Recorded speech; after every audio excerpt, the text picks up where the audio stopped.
I'm like, wow, you can't make this stuff up. So here's Venus. Oh, I still got some more to go. Here's Venus in the ninth, squaring Uranus in the 12th.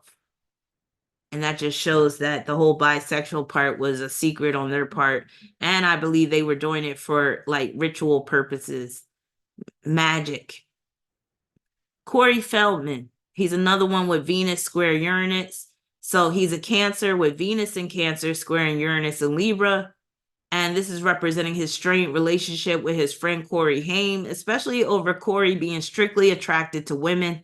If y'all remember, I did a video about him and Corey Haim earlier this year. Justin sponsored that video.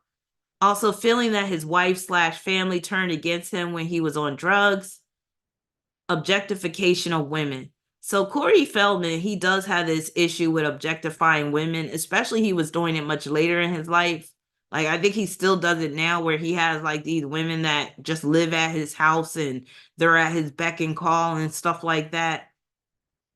So here's his square Venus in Cancer in the 11th, squaring Uranus in Libra in the 2nd.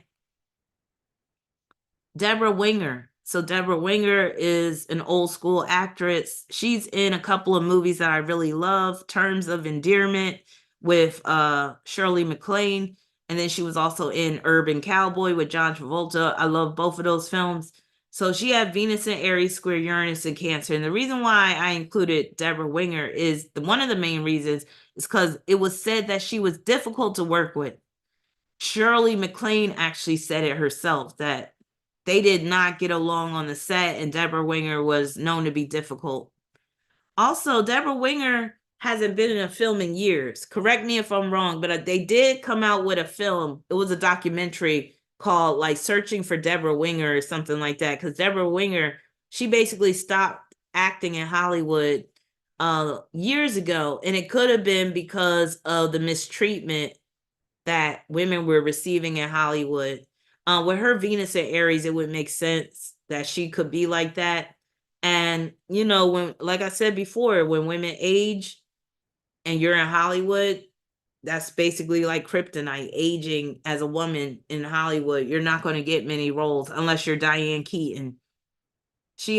Diane Keaton is putting out a movie every 6 months, it seems. And at this point, she's putting out B movies, but obviously it's keeping her paid. There ain't no shame in her game. So here's Deborah Winger's chart, Venus in Aries, squaring that Uranus in Cancer. And then Omarosa Manigault. She's another one with Venus square Uranus.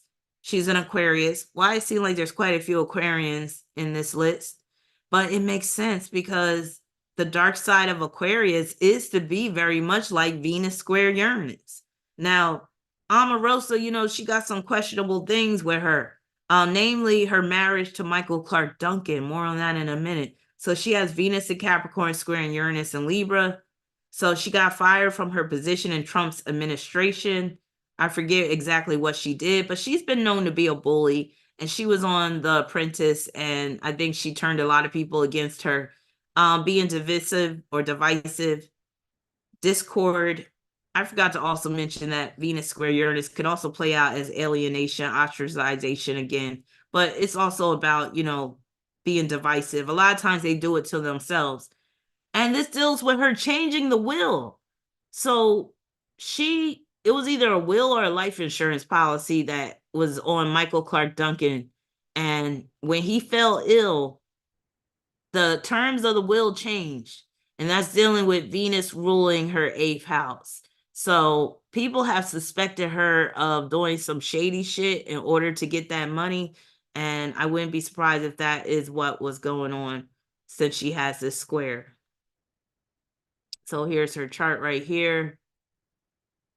She got Mars and Taurus in the 8th, which can make her quite ruthless when it comes to getting money, especially from a man. And it's at the 18th degree. That 18th degree can play out as murder. Not saying that she did that.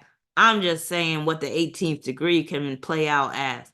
And then, like I said, she got Venus ruling that 8th house like that in Capricorn, which can make her a straight up opportunist. Like she'll marry for opportunity. And again, sometimes, you know, you got to do what you got to do. But I'm questioning that whole situation with that will. Then we got Guy Fieri. He might be the last one on my list. I think he is. Now, Guy Fieri, if you don't know who he is the host of Diners, Dive-Ins, and Drives, or he was the host. I don't know if they still produce that show, but he has been known to be difficult. The one situation that comes to mind with Guy Fieri is that when on the show Diners, Drive-Ins, and Dives, there was a restaurant that he was supposed to go to. And when he found out that the owners of the restaurant were two married gay men, he said he didn't want to do it. And I was like, yo, that's messed up. So he got this issue with gays, but it could be because maybe he got bisexual tendencies himself. Because remember, I said this square can produce bisexual tendencies. So being divisive or divisive, being disruptive. And you know, he's disruptive even when he goes into the kitchen on the Diners, Drive-In, and Dive, because he's always sticking his little stubby finger in the soup or the sauce or whatever. He's always trying to take over in the kitchen and narrate and all this type of stuff. So I would say, yeah, he's even disruptive as the host of that show. And then bisexual tendencies, perhaps. You know, you got to be suspect of those men that are really about like hating gays, or the, like, again, you can't even shoot the show because they're two gay men. Like, that's ridiculous. But obviously the gay couple struck a nerve inside him. You know, maybe it triggered something inside him. So I'm going to put him on the list of having bisexual tendencies. And then using too much bleach in his hair, because that Venus and Sagittarius can make one prone to excess. That Uranus and Virgo is representing the bleach. So using too much bleach, you know, this man is hair is damaged, got split ends for days, just ridiculous. And then also his weird, strange flavor combinations. He calls it Flavor Town, but boy, let me tell you, the guys' burgers that they be having on the Carnival cruise ships, those shits are good. So he did that part right. But he has come out with some weird, strange flavor combinations with some of the recipes in his restaurants. He's been panned big time in terms of like the quality of his food and the taste of his food. A lot of people clown this dude. So yeah, that's basically his Venus square Uranus. Here's his chart right here with Venus and Sagittarius squaring Uranus and Pluto. He got it pretty bad. Yeah, and then he got Venus square Chiron too. He a bad boy. But anyway, that concludes my video on Venus square Uranus. I'm about to get out of here, but before I get out of here, I'm going to answer Self-Made's question. You said, what would be the mutable squares? Gemini, Virgo, Sag, and Pisces. Oh my God. For $5, you want me to answer all that? Let me see. That takes a whole video. You said also Leo and Scorpio square and Leo and Aquarius. There's no way I'm answering all that in 5 minutes or for $5. That's crazy. But what I can tell you is if you're dealing with mutable squares, it can make a situation more bearable. Or I'll say it can cause you to endure a situation because you'll continue to make excuses and rationalization as to why you're in that relationship. That's why mutable squares can be potentially problematic and dangerous, because it's like you'll settle for the abuse, or you'll learn to just adapt to the abuse or to the issues or the limitations that that mutable square is producing. If we're talking about a fixed square like Leo and Scorpio, we're dealing with energy that's just so disruptive that it could be explosive during like times of breakup.